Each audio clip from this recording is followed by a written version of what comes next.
Westwood.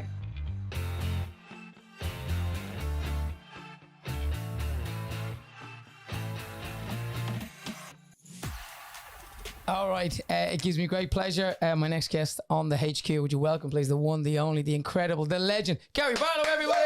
Lovely. Thank you, studio audience. We put that in post. Honestly, genuinely, thank you so mate, much. It's lovely. Look, I mean, we've brushed shoulders for years and years, and no, it's a pleasure. And also, just so you know, I know what it's like to be asking people to do something. You feel like a pain, but I'd have said no if I didn't want to. I appreciate that. I'm happy to be here. So, and you were always, as I said to you on the email, you were always my number one guest to go to, right, to have on the show. And then when you guys announced you were performing in Malahide Castle, I mean, I don't know what that's like for you, Gary, but it's the concerts that happen in the castle that I don't go to. I sit in the back garden and listen to it. Wow.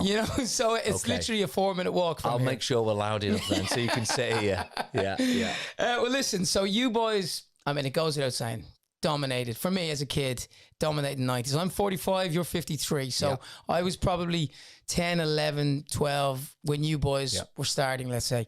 And I want to show you a clip, right? Because you won't know this, but I'm going to take you back behind you there. Okay. Top of the Pops. Oh, my goodness. 1994. Well, there's a top. Everything changes. That's some six-pack in that top as well, guys, by the way. But this particular clip, right? I remember. Have you got audio there as well? Like you haven't. That's Everything Changes, is it? Yeah. Yeah. So I remember watching this. Right, I was in my girlfriend, now wife's house. Yeah. So we're together that long, and I remember my dad was in the music industry in Ireland, right? He was a cabaret singer. He's passed away now, but so music was always in my life, even though sport. But this was about, I'm going to say, 3 months before I signed for Leeds United. So football was my thing, right?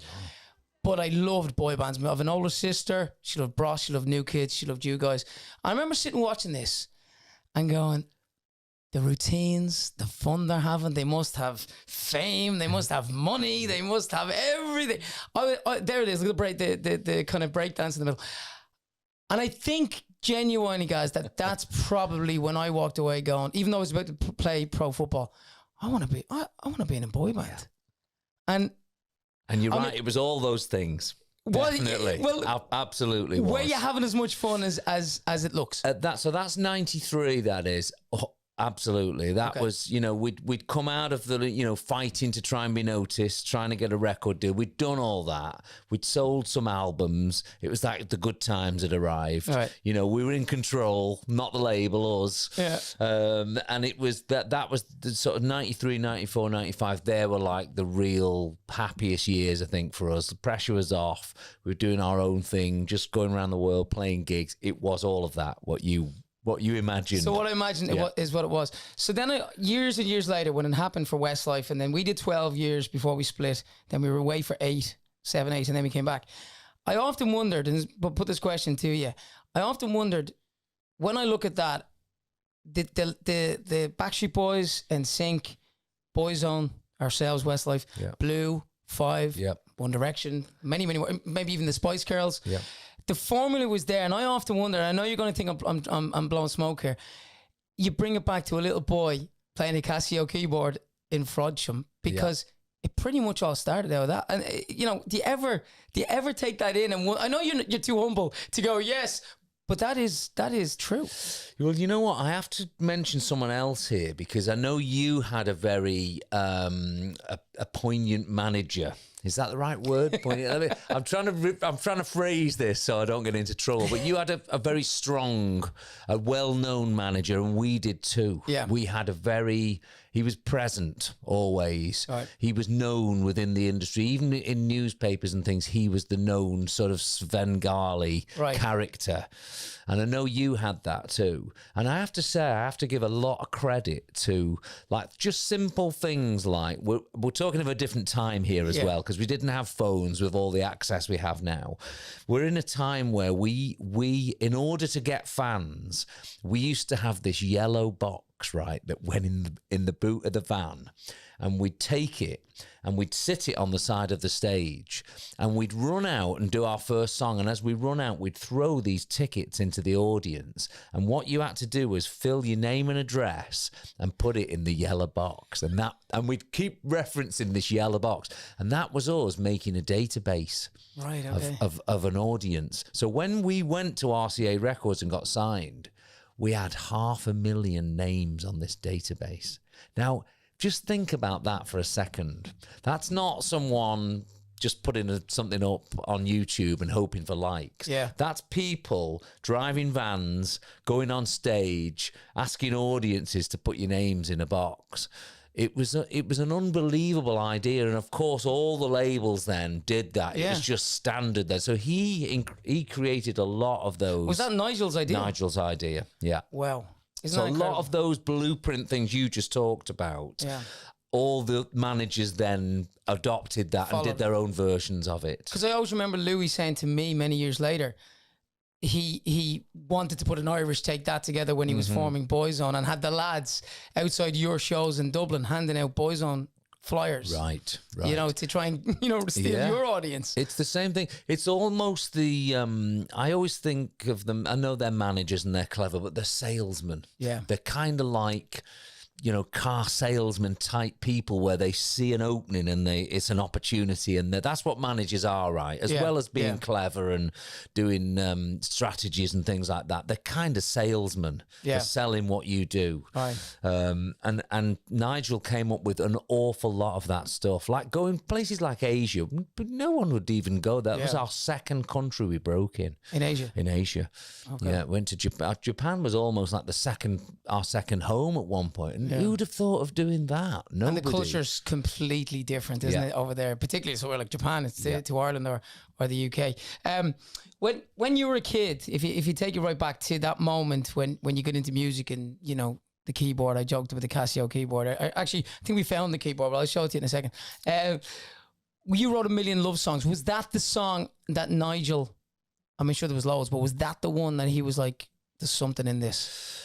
I think so, but the first time I ever met Nigel, he was advertised that he was making this group, and I actually said to him, "Listen, just so you know, I don't want to be in a group. Right. I don't want to be lugging drums and guitar amps upstairs." And he said, "No, it's not that type of group. It's like a vocal harmony group. That's what I want to make." And he played me a video of New Kids. And I kind of sat there and I thought, oh, that's interesting. I like harmony. I like doing harmonies and stuff like that. And I thought, okay, then let's give it a shot. And as I left his office that day, I gave him a cassette. And it was just songs that I'd written and recorded in my bedroom and stuff. And by the time I'd got from Manchester to home, which was about 40 minutes, he'd left 5 messages on the answer phone. Call me. As soon as you're home, call me. And I called him and he said, "Who's done this music? Who's written it?" I said, "Oh, I've written it." So, okay, well, who's written the words then? Me. Who's done the keyboards? Me. I've done it all. Come and see me again tomorrow. And that was it. It was so it wasn't one song. It was like, okay, there's something here. Yeah. And was he managing anybody else at that point? He had a very successful casting and model agency in Manchester. He was very well known as like a local businessman, right? And he dabbled in music because he loved music so much. And he'd had a hit with an artist called Damien who did the Time Warp, and it was like a top 5 record. So, and he'd had that little success and thought, I want more of that. Right. And so that was his only history at that point. So when did he? And how did he convince you to go, right, let's meet the other lads, or we'll hold auditions? Because, like, for example, for Westside, when I went to the audition, I remember Louis pulling me aside and saying, and you've worked with Louis. Yeah. I want you in my next pub band. I want you in my next... And I thought he was saying, I want you in my next pub band. And I thought, oh no, I don't want to. My dad's been in a pub band. I don't want to be in a pub band. But he was saying pop band. So like, I was nearly turning him down at that point. Wow. So when did you meet the boys? So the next day I went back to see Nigel. He said, I'm going to flash some. He said, I'm going to build this round you now, because I imagined just getting 5 young guys and they'd sort of sing and dance a bit. But he said, I've got a songwriter here now. I'm going to build it round you. Okay. and so he said, right, I've got this guy who's already on TV. He's actually already got fan mail, and it was Jason. He was on The Hitman and Her at the time, which was like a TV show. I remember the name of it anyway. It was on at 2:30 in the morning, I think it started. It was for clubbers who just got home and wanted to watch telly. And he was a dancer on that, like not just a dancer, like a brilliant, like him and his friend on there. They had fans waiting for them stuff. He was a brilliant dancer. Okay. So he had him. Howard was a model on his books, and he was spraying cars at the time for a living. Mark was like a child. I hope you remind Howard of that every other day. We always remind him, yeah. Just before we go on every night. So he's the one playing golf, by the way. Yeah. And if you need your car spraying... Howard? He's out of practice nowadays, though, yeah, but he's still mad on cars. And Mark was like a child actor. He was like a 15, 16-year-old trying to get into Coronation Street and stuff like that. Sung a bit and played guitar a bit. And so that was it. They were the members he came to me with. So I thought, oh, they look nice, you know. And I said, well, what about the rest? He said, I'm going to do nationwide auditions, and then we'll find out the rest. And here's the funny thing. The day before the actual audition, which I thought there was going to be hundreds of people at, he said, it's not quite right. I think there should be 5. And I found this kid in Stoke, and I think he could be great. And it was Robbie. And he had this picture of Robbie, and I thought, oh, I don't like the look of him. So, he looks a bit precocious. Anyway, I'll go along with it. Let's see who these other 100 are. Anyway, we turned up for the audition. Get ready for this. There's us 5, right? Gary, Robbie, Howard, Mark, Jason, and one other guy. One guy, right? And after about 20 minutes... hang on, one of the guys, nobody turned up? Mate, there was no one else coming. He decided, I'm just going to get this 6 in a room and check them out. Right. This is crazy, right? This is where it becomes almost freaky. This other guy, after about 20 minutes, Nigel goes over to him. And I could be imagining this, but I felt like he did this in my earshot.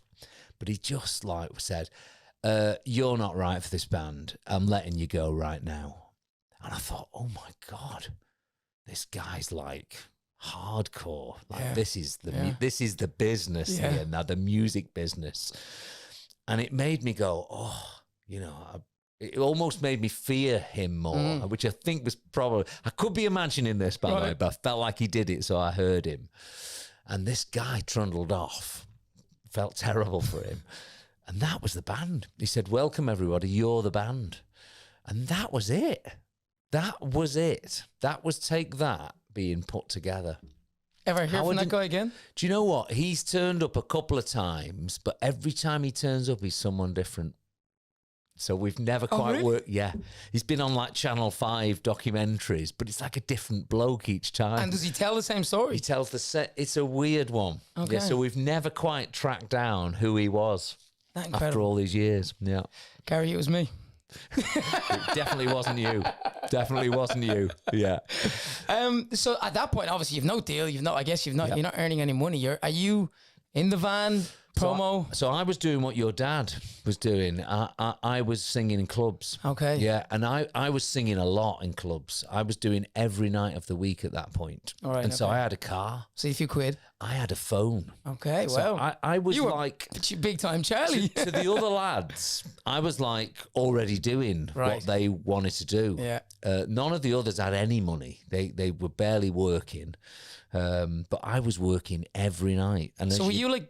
buying McDonald's on the road, you were feeding the lads, you were kind of helping out? Well, at the start, it was me gigging and us sort of doing rehearsals in the day. And then once we started doing our own shows, I had to stop doing the gigs. Right. So it was the money stopped as well. Well, it's a tricky period, that.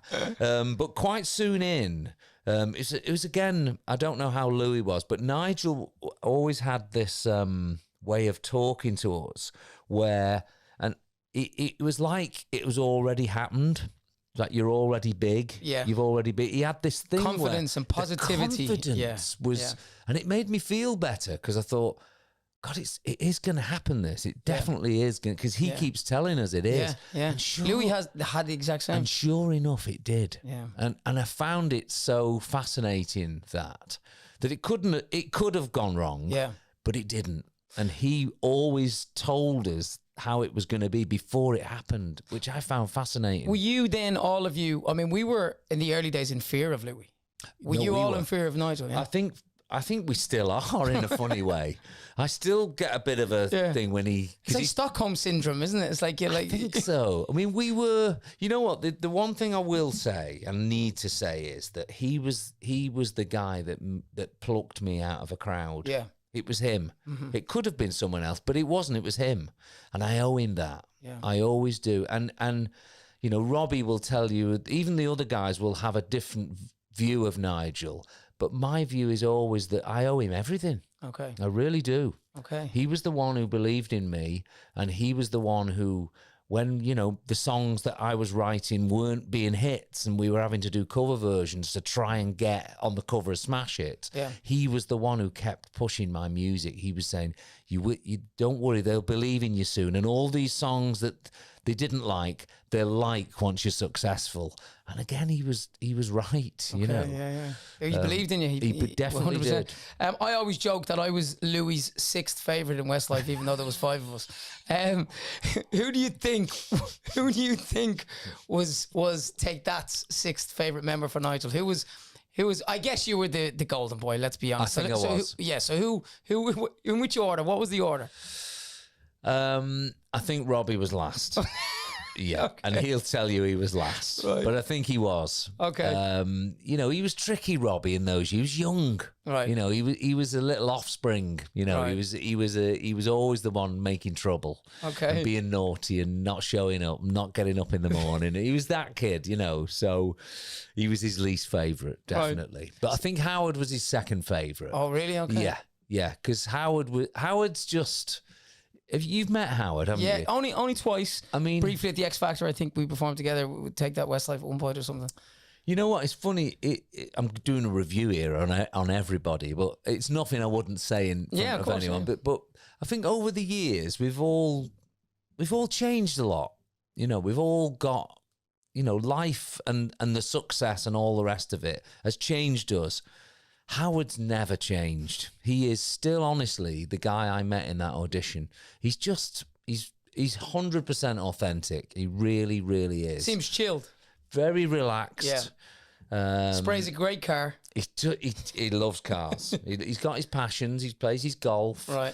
You know, when he doesn't want to work, he don't work. He really, it's life according to him. And I like that. Yeah, you know, and he is. He's the nicest bloke ever.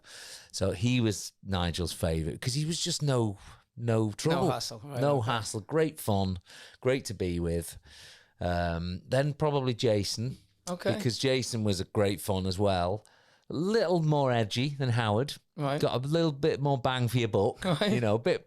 You know, can disagree with you now and again. Have a good conversation and a good spar. And then again, Mark and Robbie, they were the young ones, so they were like the pups, right? You know, the troublemakers. So when we kind of give it one of them, oh God, here they are. Oh God, here they come. Trying to call this, boys. Yeah. They were the troublemakers, them too. It's uncanny when you describe it because why are you Louis? I don't know. He doesn't say it now. I've had this out with Louis. But actually. Are you? What's the age group between you guys? Is the one? Yeah. So I'm the oldest, but not by much. I was just turned 19 when we started, but Shane was 6 months younger than me. Okay. Then there was Keane, and then there was Brian, then Mark. Okay. But so Mark's the youngest. But only two. Like between me and Mark, there's like. 2 years, I think. So there's 5 years between us. Yeah, so that's a lot. Yeah. That's a bit like the Backstreet Boys. There was a huge gap between Kevin and Nick. Yeah. Which caused, I think, a bit of... They were at different stages of their lives, weren't they? Yeah. Through the years. But when you mentioned Nigel there, I've said this to Louis, so again, nothing I wouldn't say out of this room. We used to do all the big gigs, say Point Depot or whatever, back in the day. And we'd have all our cars. This is when we'd made it. We'd made a few quid, so we had nice cars or whatever. And you know when you do a runner from stage, ears are out, sometimes in your outfit, into your cars before the crowd even leaves the room. So Louis would stand at the back door of the Point Depot and our cars would be turned ready to go, keys in ignition, security would have all ready to go. And as we'd run out, I would be nearly forced out. Gone straight out the door. And as I would get to the door, Louis would stand there to give us all a high five and whatever. And he would literally, I'd stop for 10 seconds. Now, you, Gary, you know yourself. You've done an hour and a half on stage. You've broke your arse on stage. The crowd have loved it. You're gone home thinking you're the king of the world. And you get to your car and Louis goes, great show, absolutely great show. And I go, oh, thanks a lot, Louis. And he go, Shane was so fucking good. Shane was so good. Oh, God. So Shane was the lead singer. Shane, yeah, he was the Gary. Yes, right. Exactly. Okay. So Shane was so good, Nicky. Shane was so. Not that he wasn't so. He was fucking really good. He was brilliant, in fact. Right? But it was like every now and again you just want a little slap on the back God. to say. Yeah. Would you relate to any of that? I know you were the. You know what? Shane. You should all sit in a room with us guys, and we'd probably be there for 3 or 4 hours. Right. I mean, it's an interesting one, isn't it? Because what we're really talking about here is like a family pyramid, right? Isn't it? Yeah. And the managers are kind of the dads. Yeah. And of course they're gonna be drawn to I don't know what it is, and luckily for me I was the Shane for Nigel, definitely. But yeah, that must be shit. And you know, it's funny because I did watch an interview on you guys last night, and I think it was Howard, I don't know where it was, but I think it was Howard who said you'd 5 people, or maybe it was Robbie actually, you'd 5 people in that band with completely different experiences. Yeah.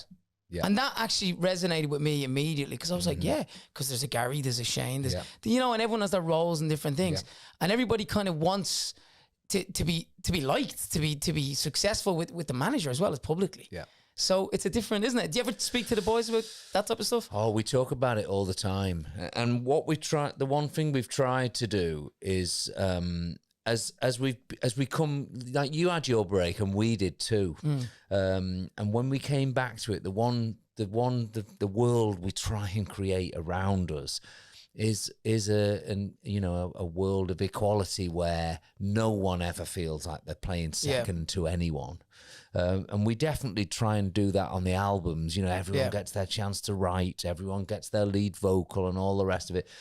And also nowadays it's not so forced because we just do it automatically. Yeah, we totally try and make room for others. Gary, can I ask you a question on that? Because with Westlife, that had to be addressed on our reunion. Right. Did that? And I'm speaking to the lead singer here of Take That, but did the boys actually sit down and say, we need to do more, we want to do more, are you okay with us doing more? Well, do you know what I think though? If you're the person who takes up that amount of space, I think you need to be the one to offer, because to me that was a very important thing, that as you come back to it as adults, not as kids from the 90s, is to go, listen, everyone, we should all be a part of this. Right. And that means you putting some more work in too, by the way. And it's about laying this is how much time I spend doing this, so this is how much time you need to spend doing it. It doesn't happen by accident. The hole is there if you want to fill it. And rather than be stuck in a corner being, we want more, you've got to be the one to offer it, I think. Yeah, okay. It's tricky, man. It really is. Yeah. Bands are tricky, and we meet so many bands who are wholeheartedly unhappy. And you know, I have to say that, you know, at this point, we've been a 3 now for 10 years. It is the happiest version of the band I've known. Really? Yeah, because we're all 50 now. It's like, you know, this is our hobby. This is the bit that we don't have to prove anything at this. We don't. We feel like we do, but we don't. Yeah. And so it's very relaxed. There's hopefully room for everyone. And these should be our golden years. The one thing nowadays that I actually fear more than anything else is that when the time comes, you know, and we all know when it's time to do it again, or the round, the album, the tour, and all the rest of it, is when someone doesn't want to, because we're at a point where if one of the 3 doesn't want to, we can't do it. It could be Wham. There's only one Wham, and you know it. And I dread that, you know, because it will happen at some point. And like I say, I don't think we ever want to be in a position where we split up, say those words, but maybe people just need a year extra off than before or something. When you led into that and you said, I dread what I dread the most, I thought you were going to say is the day the 5 comes back into all of us. Oh, I think we'd love that. Yeah, that'd be amazing. We'd love that. We enjoyed that last time immensely. And the other thing is that we put a start and an end on it. Yeah. And I think that's a good thing. Yeah. That way no one's expecting anything. They all know you've got to get from A to B. Right.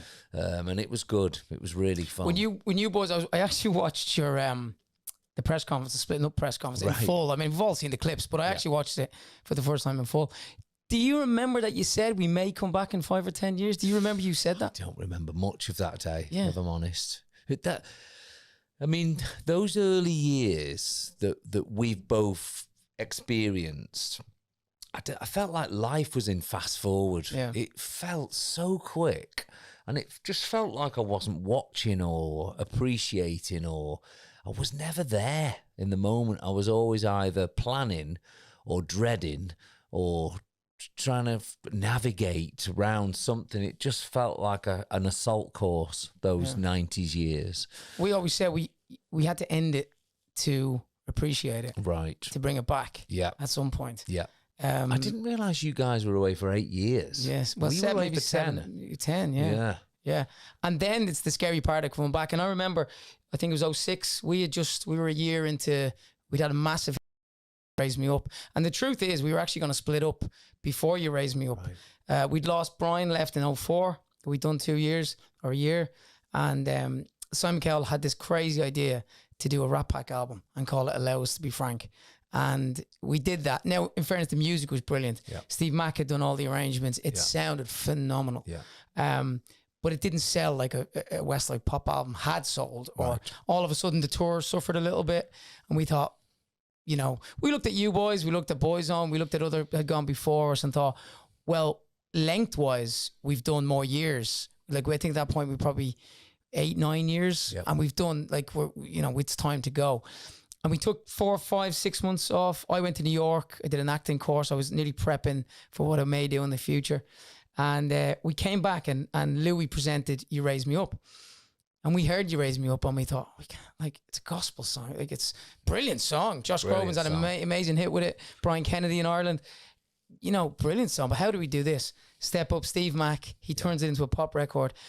And from there, we were number 1 in Australia again. We were number 1 in the UK and Ireland again. And Asia, and we got a record. We, like a footballer, we re-signed for another 3-4 years albums. Yeah. You know, so that kind of prolonged, that kind of the rest of that career. And it's funny, isn't it? We've been talking about, people and personal things, and I think that it's always important for me to sort of focus in on, forget band members and the amount of people in the band or whatever. It really, really always comes down to the music. Yeah. It just does. Yeah. It just does. It doesn't come down to likes or TikToks. It comes down really to the music. It's always going to. That's never going to change, that isn't. Yeah. And you've just touched on it. Yeah. It does. Yeah. Those moments where you have a back for good or a patience or what, they prolong your existence for over time. It's something I've always taken it seriously, the music, but it's definitely now has to start there. If we don't have that, don't even book the studio. If we've not got the right music to start recording with, I just really believe in that. And we teamed over this, especially over the last few years. What we've done is we've actually spent the most time writing. Right. And the shortest time recording. Okay. We'll record the whole album in 2 weeks. Yeah. But we'll spend 18 months writing it. Yeah. And it's tricky as well when you put everyone together to write a song, when you've got like all of you in the room, isn't it? Because we've tried it every way, other way, with producers, without producers. Yeah.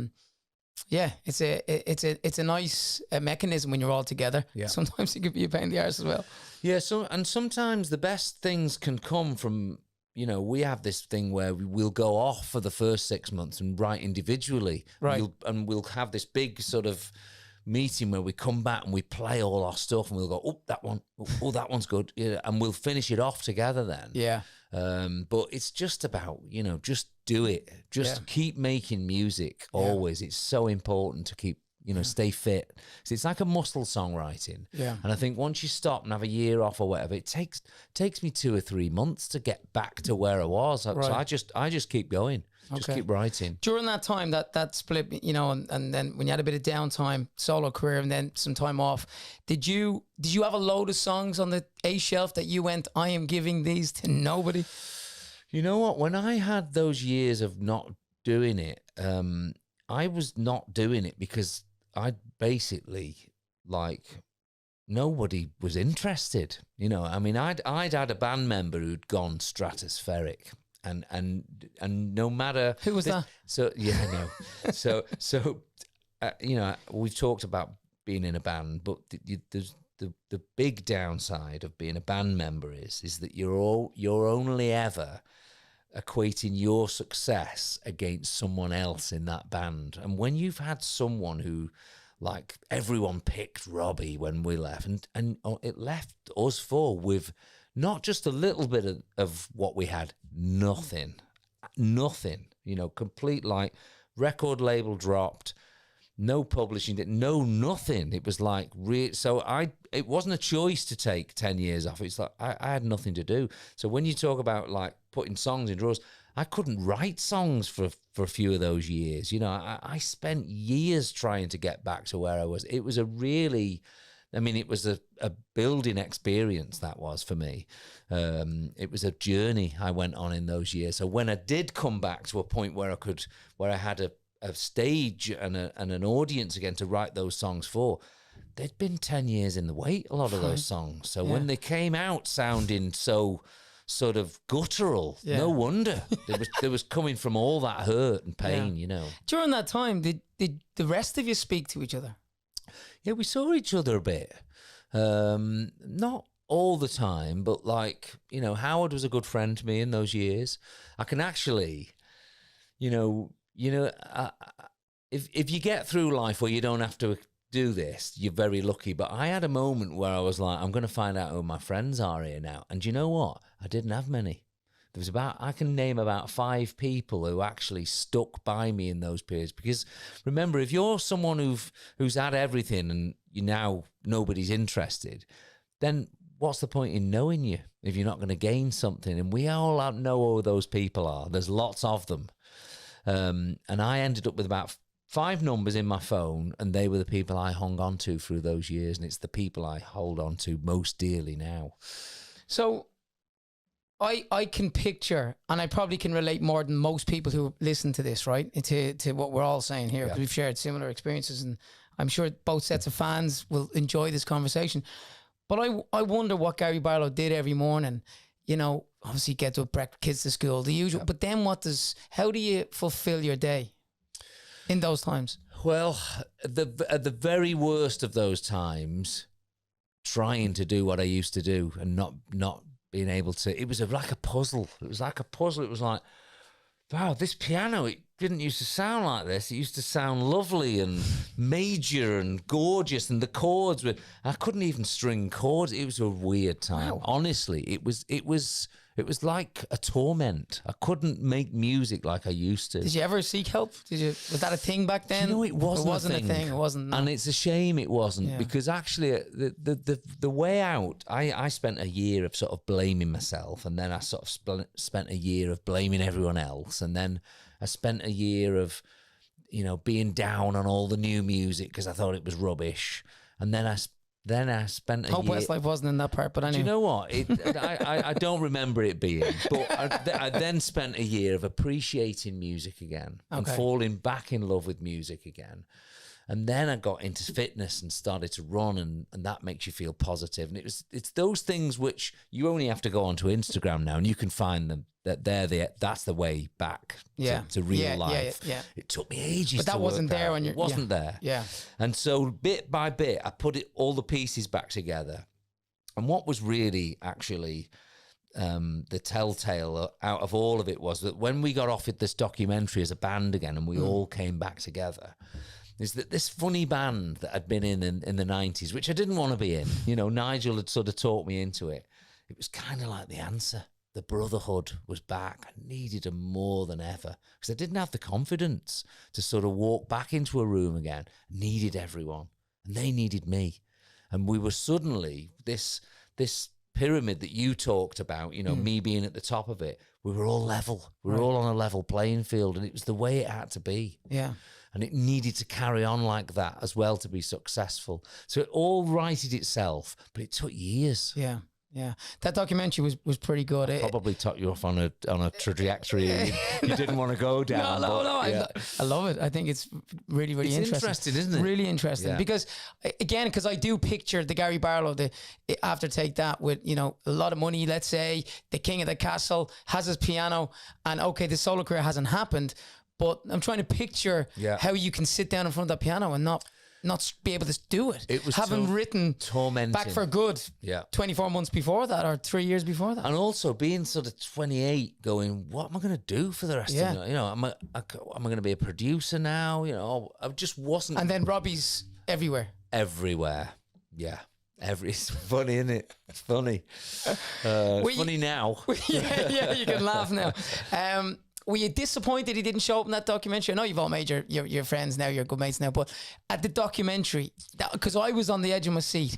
So were we. Did you really not know? We didn't know. Wow. We didn't know. And we felt we were in an odd, we were talking about this before that shoot happened, like are we on Big Brother here? Is this where we are now? We're just the four waiting for the big star to arrive, and we know he's not going to come, you know. And so, but when we saw it played out, and it, you know, the whole story of it sort of worked for us more than for him. Well, the victim, I think, always becomes the one that people almost sympathise with. Yeah, and it was like, you know, and it wasn't us pulling those strings; it was the TV company, and so, you know, we sort of went along with it, but then, you know, what followed was this big wave of love for the music again, and that's when we sort of decided to go back on the road, and you know, it wasn't just like 2 nights somewhere; it was like 40 gigs or something. It was mental. So big, and then it got bigger. Then you went into Wembley stadiums, and then you went into all the stadiums in the UK. Well, you know, it's funny. We're on tour at the moment, and I think you learn your future when you're on tour, because you sort of realigning yourself with your audience again, learning what they like again, and it always is a springboard for me for new music. And so when I left those 40 gigs, which we did, I knew what the audience wanted. And I went off then to America and wrote Patience. Right. You know, we had all those songs, the next level of songs. I knew what was right, and I knew what the charts were doing and where we could fit in and all the rest of it. The sort of me from the night was back. Yeah. You know, the mechanic, the guy that put stuff together. It just goes to show how important then your brain is, your head is, really. Confidence. You know, if you've got confidence and spend enough, I suppose, time and effort at something, it won't really pass you by. I mean, I started playing the piano when I was 10. I did my first gig when I was 11. So all that stuff, all the training and the doing, it's there, it exists, it's in your system. But the brain, man, it controls everything. The mind. Yeah. The mind and the state of the mind, and why it's so important for us all to always look after what's going on in there. Oh my God. I tell my kids that all the time. Yeah, you have to be in charge of your mind every day. No matter what thoughts flip into your head, you've got to be in charge of that. Now, you spoke of your piano. This is the good time to bring this up, because we found the piano. What age did you say? I'm so impressed with the research. Thank you. I was about 9. I haven't even looked at it, by the way. I was about 9 when I got that keyboard. Yeah, that's about right. That's about 9, isn't it? That's when. Don't say that's not yours. That's the elephant from the circus tour. I think I got that when I was about 4. Of course. I don't know if you're going to write Patience again on or how Back for Good. I love these or how little deep is your love. But there you go. I love these little things. Can you actually play that? I guess now it's time for me to give up. There it is. There it is, something like that. My fingers are too big. Gorgeous. Oh, Love that's that. funny. That's funny. You can't keep it though if someone else owns it. it. Kids that age. No. Anybody? My boys are 17 now, twins, and I have a girl who's Gia is 10. Wow. 10 and a half. Yeah. So great ages actually. Really good. How's Dawn and your kids? All Very good. Yeah, our oldest 24. 24. We've only got one at home now. We have. So what's that empty nest syndrome kind of like? It's not looking good. No. Yeah. It's not looking good. It's yeah. I feel sorry for the mums always. The mums get it worse, I think. Oh, what's that? I don't know. Maybe that's Robbie or Brian or somebody's trying to contact the us. ghost of somebody's in there. Yeah, it's a funny one. It's the next chapter approaching quickly, I think. So is there a party that thinks, well, that's more time to, you and me time with Dawn and, sunset and, wine in Portugal or France or somewhere?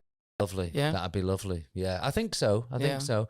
Yeah, she's promised with this tour anyway, she's going to do more and come out more and, and stuff. I've not seen her yet, but not yet. I know it's coming. Surprise, Dawn, come on in. And your kids, are they into music at all? Do you know what? They're more into sports. Okay. Yeah, both our kids have got a sports and conditioning degree. Our son did, and our daughter's doing midwifery in Sydney. Wow. So she lives miles away. Yeah. Okay. And our 15-year-old's into ballet and stuff, but not music. Okay. They love music, but they don't do it. Yeah. Okay. I'm not going to encourage them. Yeah. Not well, I suppose the highs are high and the lows are lows, aren't they really? So you know what? There's times the times I wish they'd enjoy music is when I sit on a Sunday and I just play the piano for 2 hours for fun. Because that to me is relaxing and fun. Yeah. That's the bit of music which is special. Okay. Yeah. I have to ask you about your dad. Only because my dad died of a heart attack quite suddenly. I was on a plane leaving Dublin when I got the call. Right. Your dad also died of a heart attack. Very suddenly. Yeah. How was that? Can you remember where you were?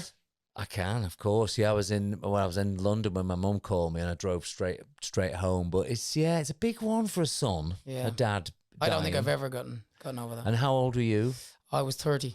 30. Oh, yeah. In fact, it was a month. It was 2009. I think it was a month or 6 weeks between. My goodness, it was my dad and your dad. Well, my dad was only 71. My dad was 60. So really robbed. Both of them. Yeah. But was he a big supporter? Was he proud of? Definitely. Gary Barlow. Yeah. Definitely. Mum and dad were a great childhood. I had. Very encouraged. They weren't rich, but we had a good time, and they both worked. So we had the colour telly in the street while everyone else had a black and white. Okay. So they worked hard, and they instilled that into us that if you're going to do this, you work hard. And my brother's builder, so he did what my dad. My dad was like a hard farm worker. Did he sing? And no, definitely not. But they loved music, and they spent years, I think of this a lot. They spent years driving me round to gigs. Like they never had a Saturday night to themselves because they were driving me somewhere. Okay. And I'm forever indebted to my mum and dad. And my mum still comes and enjoys the shows, and it's just great, isn't it? Yeah. I always think it's great for everyone else when you're on tour because it's just good times every night. We had that real family vibe where our parents would get on with the other parents, brothers and sisters. So the backstage area of the Westlife show, I imagine similar to you guys, there was a vibe. We'd be on stage, we'd all be back afterwards. And there was some of the things that obviously the public don't get to see, but there's some of the best memories. Definitely. And it's the same with the Take That mums, actually. They all know each other. They all talk all the time. But sons and dads is quite a big one. Did that hit you hard? Yeah, definitely.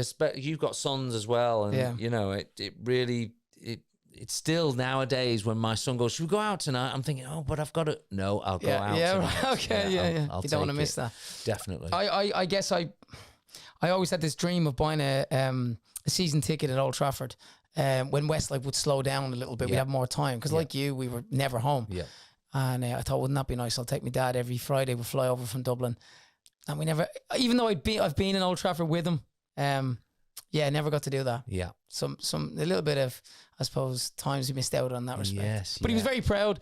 I lived his dream. Yeah, played the stadiums, did everything that I guess he was a painter and decorator by trade, but a singer at and night he'd have time. loved seeing that. Yeah. So at least he got to see it. Yeah. How's the tour going at the moment? It's going pretty well. We're only 6 in or 7 in. Okay. I think we've got 67 to go this year. Wow. So it's a long one. It's a long one. We've had longer, we've had shorter. We're somewhere in the middle. Right, okay. But it's been a few years, so you've obviously... It's been 5 years since we toured as a band. Yeah. Wow.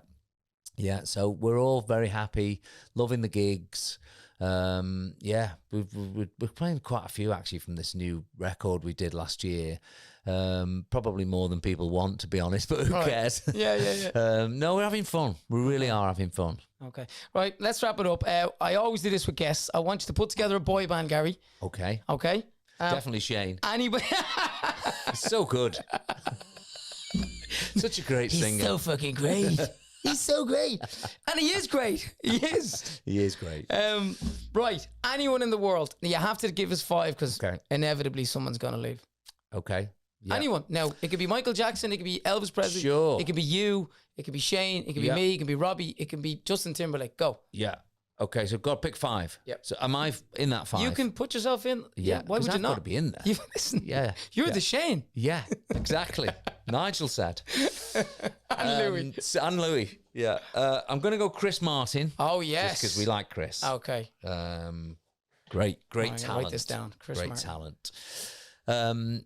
You know, I went to see some friends of yours recently, and I've never ever seen them live. You'd be embarrassed to know, but I went to see U2 at the Sphere. Okay. And I loved Edge. Oh my God, I spent all night just Really? watching him. And have you seen them or met them or beforehand? I've probably met them a few times, Right. but you know, the sort of meeting where it doesn't matter sort of thing. It's the pop star, rock star meeting. It's the hug and the... Bono was singing, like his voice, I think it's the best it's ever been.